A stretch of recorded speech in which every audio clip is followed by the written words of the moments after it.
Hello mga besh, ito nga po yung mga kaganapan nitong undas. Bali umaga pa nga lang pumunta na nga po kami sa sementeryo. Mabilis nga kami nakarating dahil wala nga ang traffic. Maganda nga po yung pamamalakad ngayon dahil di nga po nagkabuhol-buhol yung traffic. Sana taon-taon ganito po. Kasama ko nga po pala yung kapatid kong Disney princess. Napakainit nga daw sa patay.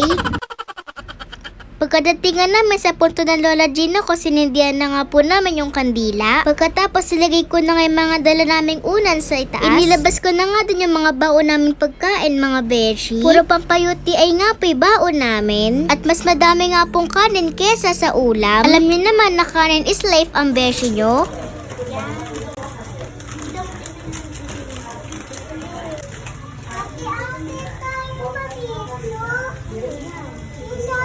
Ano to, mama? Seaweed yan. Seaweed! Balik tayo sa akin!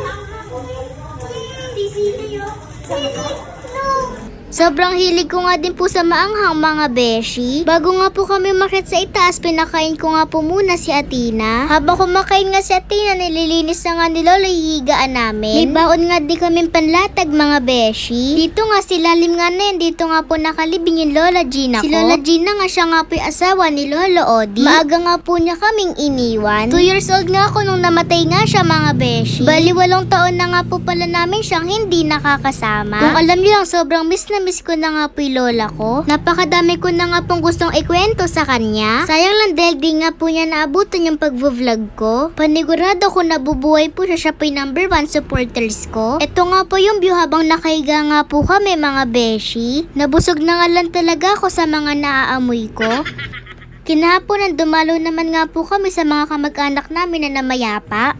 Ito nga pong tinilusan nila mama. Kapatid nga po ni Lolo Odi. Yung isa naman po nanay at tatay ni Lolo. Pinuntahan nga din po namin yung kapatid ni Lola Gina. Birthday nga niya November 1 undas mga beshi. Happy birthday in heaven Lola Daisy. Kahit wala na nga siya, pinaghahanda pa nga rin siya ng mga anak niya. After nga namin dito, pinuntahan nga po namin yung pinsan ni Lolo. Bago nga kami bumalik sa puntod ng Lola Gina, bumili nga po muna kami ng merienda. Naiwan kasi doon si Papa at si Athena. Pagkatapos ka magmerienda, nagkaayan nga na umakyat sa taas. Dito nga kitang-kita may Ferris wheel at mga tao. Di nga din po namin pinalagpas tong sunset mga beshi. Kaya naman nag-picture nga po kami.